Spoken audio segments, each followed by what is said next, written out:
الحمد للہ وکفی وسلام علی عبادہ الذین اصطفی اما بعد۔ اعتکاف کے بیانات کی اس سیریز میں یہ آج آخری بیان ہے۔ اس کا عنوان ہے مثالی باپ، کہ ایک آدمی بہترین باپ کیسے بن سکتا ہے۔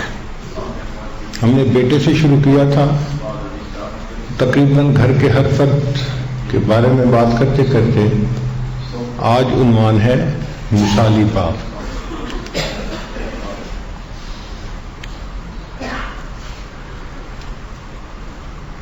عام طور پہ مردوں کو ذہن میں یہ بات ہوتی ہے کہ پریگنینسی اور ڈیلیوری یہ تو عورت کا مسئلہ ہے۔ ہاں، جب بچہ آ جاتا ہے تو پھر والد کو اس کی سہولیات کے لیے، ضروریات کے لیے پیسے خرچ کرنے چاہیے تاکہ بچے کو سہولت رہے۔ حالانکہ والد کا رول اس سے بہت زیادہ ہے۔ فقہا نے بہت خوبصورت بات لکھی کہ جب کوئی عورت حاملہ ہو تو اس کے خاوند کے اوپر ضروری ہو جاتا ہے کہ وہ اپنی بیوی کو خوش رکھے، اس لیے کہ بیوی کی طبیعت کا اس کے بچے پہ اثر ہوتا ہے۔ اگر ماں خوش رہے گی تو بچے کی پرورش اچھی ہوگی، اور اگر ماں غمزدہ رہے گی تو بچے کی پرورش پہ اس کا اثر ہوگا، اس لیے کہ بچے کو ماں سے ہی تو خوراک مل گئی ہے سارا کچھ۔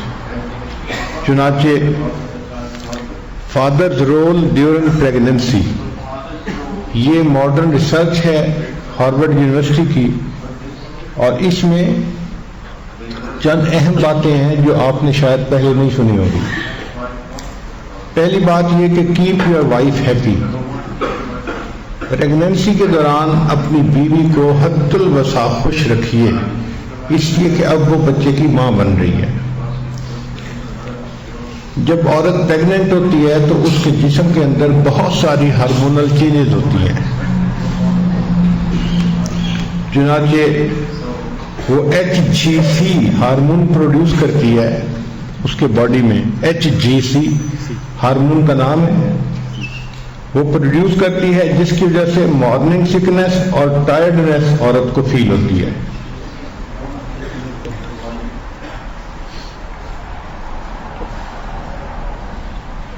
پھر دوسرا، وہ پروجسٹرون جو ہے اس کو پروڈیوس کرتی ہے، اس کی وجہ سے سٹامک اپسیٹ بھی ہوتا ہے، اور پینفل بریسٹ ہوتے ہیں، اور بلوٹڈ فیلنگ اینڈ سور لیگز، اس کی یہ کیفیت ہوتی ہے۔ یعنی گویا یوں سمجھیں کہ حاملہ عورت اصل میں ایک بیمار عورت ہوتی ہے۔ گو وہ آپ کو صحت مند نظر آئے، فریش نظر آئے، مگر اس کی باڈی کے ساتھ یہ سب کچھ ہو رہا ہوتا ہے۔ تو جوان بچیاں اس کو برداشت کر جاتی ہیں اور اپنے روٹین کے کام کرتی رہتی ہیں، اور کئی عورتیں ایسی ہوتی ہیں کہ جو بالکل بیڈ پہ ہی لیٹ جاتی ہیں، مشکل پیش آتی ہے۔ مگر حقیقت یہ ہے کہ جب بچے کی ولادت ہونے لگتی ہے تو اس کا ماں کے اوپر بہت زیادہ اثر ہوتا ہے۔ پھر اس کے اندر ایسٹروجن پیدا ہوتے ہیں جس میں سویئر موڈ سوئنگز ہوتی ہیں۔ یہ ایسا ہارمون ہے کہ جس کی وجہ سے تھوڑی دیر میں موڈ بالکل چینج ہو جاتا ہے۔ ابھی خوش تھی، ابھی غمزدہ ہے، ابھی بہت لونگ موڈ میں تھی، اور ابھی بہت لڑائی کرنے کے موڈ میں ہے۔ تو اس میں وہ عورت جو ہے وہ مجبور ہوتی ہے۔ یہ عورت کا قصور نہیں ہوتا۔ مرد کیا کرتے ہیں کہ عورت پہ بلیم کر دیتے ہیں، تمہیں تو سمجھ نہیں آتی بات، تم تو آگے سے ٹٹر کرتی رہتی ہو، بولتی رہتی ہو، فلاں کرتی رہتی ہو، تو مس بہیو کرتے ہیں اصل میں۔ حالانکہ یہ ہارمونل چینجز ہیں، اور ان کو ایسے ہی ڈیل کرنا چاہیے جیسے کسی بیمار بندے سے بندہ شفقت کا معاملہ کرتا ہے۔ عورت اس وقت شفقت کی محتاج ہوتی ہے، تو خاوند کو چاہیے کہ بہت بڑا دل کرے اور اس کیفیت میں اس عورت کو مزید پریشان نہ کرے۔ سو پہلا پوائنٹ ہے کہ کیپ یور وائف ہیپی، اور دوسرا پوائنٹ ہے کہ be present for the wife physically and emotionally. حمل کے دوران خاوند کو چاہیے کہ بیوی کے پاس موجود رہے، فزیکلی بھی اور ایموشنلی بھی۔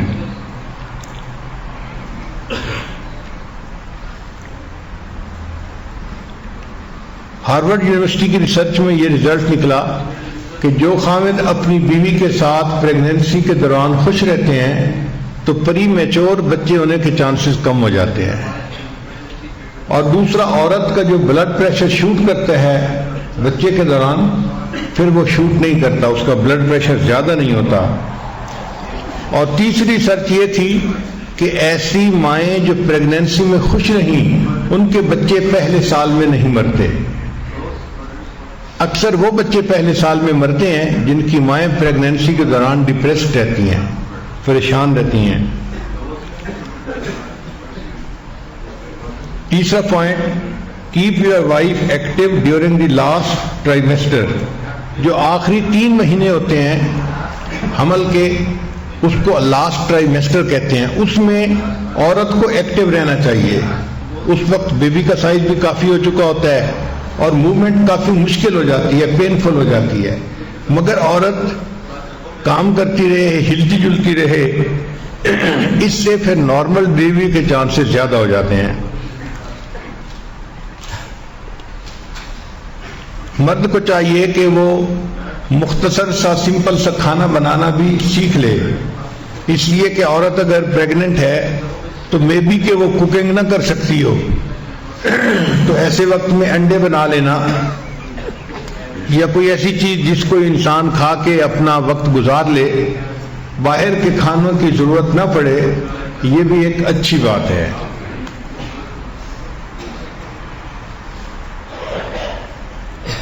یہ بھی خاوند کی ذمہ داری ہے کہ جب عورت پریگننٹ ہو تو اس کے لیے اور ہونے والے بچے کے لیے اللہ سے دعا مانگے. چنانچہ انبیاء کرام نے اپنے ہونے والے بچوں کے لیے دعائیں مانگی جو قرآن مجید میں منقول ہیں.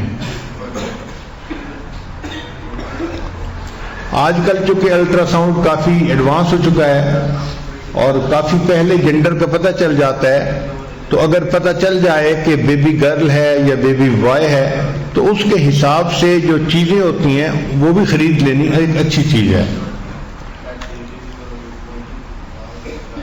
یہ وہ کام ہیں کہ جو بیبی کے برتھ سے پہلے کرنے پڑتے ہیں.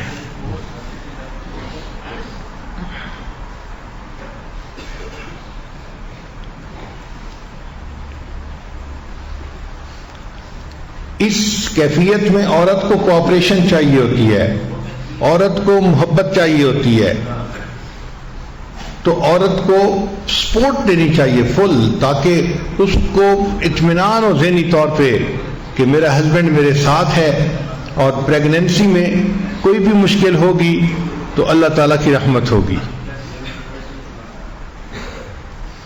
درد ذہ کی جو تکالیف ہیں بہت زیادہ سوئر ہوتی ہیں، بہت سوئر ہوتی ہیں. اس وقت عورت کی یہ کیفیت ہوتی ہے کہ اس کو فیل ہوتا ہے کہ شاید میری جان ہی نکل جائے گی. وہ درد برداشت کرنا اس کے لیے مشکل ہو جاتا ہے. تو ایسے وقت میں خامند کا اس کو تسلی دینا، اچھے بول بولنا، یہ اس کے لیے سکون کا باعث بنتا ہے.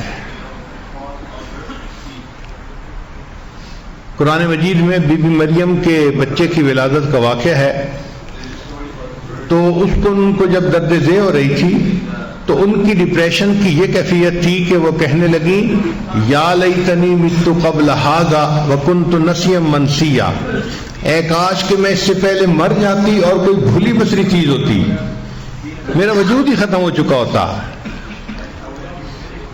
اب اس ڈپریشن میں سے بندہ کیسے باہر نکلے؟ یہ ایک عجیب بات تھی. چنانچہ رب کریم نے انہیں بتایا کہ یہ آپ کے قریب جو کھجور کا درخت ہے نا، آپ اس کو ہلائیے اور اس میں سے جو کھجوریں گریں گی وہ کھجوریں کھائیے، پانی پیجیے اور اپنے بچے سے محبت کا اظہار کیجیے. اس کو وہ کر رہی ہے ہی نہیں، اس کو دیکھ کے آنکھوں کی ٹھنڈک بنائیے. تو 3 کام قرآن پاک نے کہے. اب عام عقل حیران ہوتی ہے کہ بھئی ولادت کا وقت ہے تو اس وقت تو اس کو کہتے کہ بھئی تم گھی پی لو، فلاں پی لو کہ بچے کی ولادت آسان ہو جائے گی، اور شریعت کہتی ہے کھجوریں کھاؤ. کیا تک بنتا ہے بھئی کھجوریں کھانے کا؟ آج سائنس نے اس بات کو ریسرچ کر کے ثابت کر دیا کہ قرآن پاک میں 1500 سال پہلے جو کہا گیا تھا وہ 100% ٹھیک تھا. اس لیے کہ اس وقت عورت ڈپریشن میں ہوتی ہے اور ڈپریشن سے نکلنے کے لیے اس کے برین کو خوراک چاہیے, اور برین کی جو خوراک ہے وہ شوگر ہے. برین کی خوراک وہ پروٹین نہیں ہے یا کوئی اور چیز نہیں ہے, وہ شوگر ہے, کاربوہائیڈریٹس ہیں, اور جو کھجور ہے یہ صرف کاربوہائیڈریٹس ہے. اس لیے جب بی بی مریم نے کھجوریں کھائیں تو وہ پوری کی پوری غذا ان کے برین کو ملی, اور جب برین ڈپریشن سے نکلا تو بیبی بھی آسانی سے ہو گیا. تو اس وقت میں میٹھی چیز کا کھانا بھی ولادت میں سہولت کا سبب بنتا ہے. ایک صحابی نے اپنی والدہ کو گرمی کے موسم میں اپنے کندھے پہ اٹھا کے اس طرح حج کا طواف کروایا کہ ان کے اپنے پاؤں کے نیچے جوتی بھی نہیں تھی, تو نیچے سخت گرم پتھر تھے, پاؤں جل رہے تھے اور پاؤں میں چھالے بن گئے تھے. پھر وہ نبی علیہ السلام کی خدمت میں حاضر ہوئے, اے اللہ کے حبیب صلی اللہ علیہ وسلم, میں نے اپنی والدہ کو اپنی کمر پہ اٹھا کے اس طرح حج کروایا ہے کہ میرے پاؤں میں جوتی بھی نہیں تھی, سخت گرمی میں تکلیف اٹھا کے میرے پاؤں میں چھالے بن گئے, میں چلنے کے قابل نہیں رہا. اے اللہ کے حبیب صلی اللہ علیہ وسلم, کیا میں نے اپنی والدہ کا حق ادا کر دیا ہے؟ تو نبی علیہ السلام نے جواب میں فرمایا کہ جب تمہاری ولادت کا وقت تھا اس وقت تمہاری والدہ کو جو دردیں اٹھ رہی تھیں, ہو سکتا ہے کسی ایک درد کا بدلہ تم نے ادا کر دیا ہو.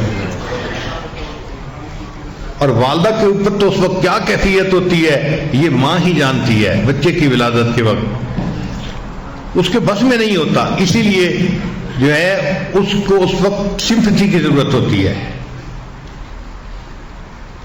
مردوں کو کیا پتہ کہ عورت کے ساتھ کیا گزرتی ہے.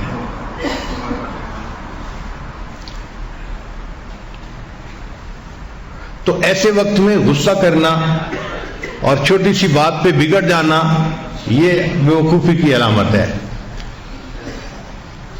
عقل کو اس طرح اپنے سے دور نہیں ہونے دینا چاہیے. کچھ لوگ ہوتے ہیں وہ چھوٹی چھوٹی بات پہ اپنی عقل کو نا چھٹی دے دیتے ہیں کہ بھئی تم جاؤ باقی میں گزار لوں گا اپنی زندگی. ایسے نہیں کرنا چاہیے. خیر بعض لوگوں کے پاس تو عقل ہوتی نہیں, اور جن کے پاس ہوتی ہے وہ اس کو سنبھال کے رکھیں. عقل نہ ہونے کے اوپر بھی ایک لطیفہ, ایک سکھ صاحب جو تھے وہ اپنی بیوی کو سائیکل موٹر پہ پیچھے بٹھا کے تیزی سے سائیکل موٹر چلا کے جا رہے تھے. راستے میں دوست سے ملاقات ہو گئی, سلام دعا کی, کھڑے ہوئے. اس نے پوچھا بھائی کہاں جا رہے ہو؟ کہتے کہ جی میں پیزا ہٹ جا رہا ہوں. اس نے کہا پیزا ہٹ جا رہے ہو کس لیے؟ کہتے کہ میری بیوی کو اس وقت لیبر پینز ہو رہی ہیں. اس نے کہا بیوی کو لیبر پینز ہو رہی ہیں اور تم پیزا ہٹ جا رہے ہو؟ کہتے ہاں وہاں انہوں نے لکھ کے لگایا ہوا تھا ڈیلیوری فری.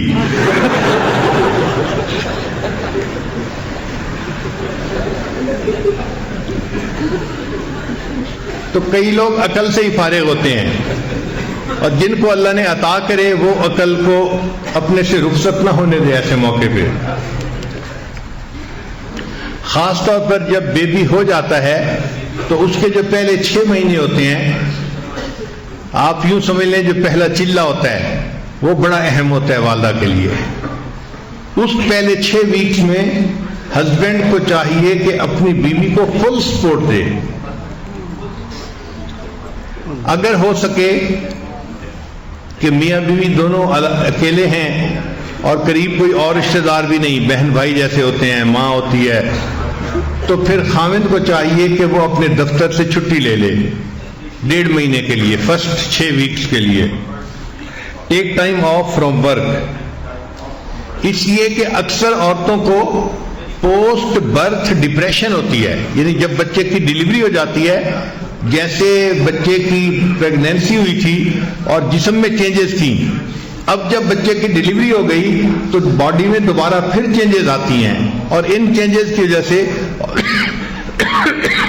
عورت ڈپریشن کا شکار ہو جاتی ہے. یہ پوسٹ برتھ ڈپریشن بہت عام ہے، اور ریسرچ یہ بتاتی ہے کہ اس وقت میں عورت کی یہ حالت ہوتی ہے کہ کئی مرتبہ اس کا دل کرتا ہے کہ میں اپنے بچے کو قتل ہی کر دوں۔ ہم نے پہلے یہ چیز کتابوں میں پڑھی تھی، پھر بعد میں ایک بچی تھی، عالمہ تھی، اس کے ہاں بچی کی ولادت ہوئی تو وہ مجھ سے یہ بات پوچھا کرتی تھی فون پہ کہ حضرت میری ایسی کیفیت ہے کہ بچی تھوڑا بہت روتی ہے، میرا دل کرتا ہے میں اس کو کل کر دوں۔ اس سے مجھے اندازہ ہوا کہ واقعی عورت کے اندر یہ ڈپریشن اتنا سوئر بھی ہو سکتا ہے۔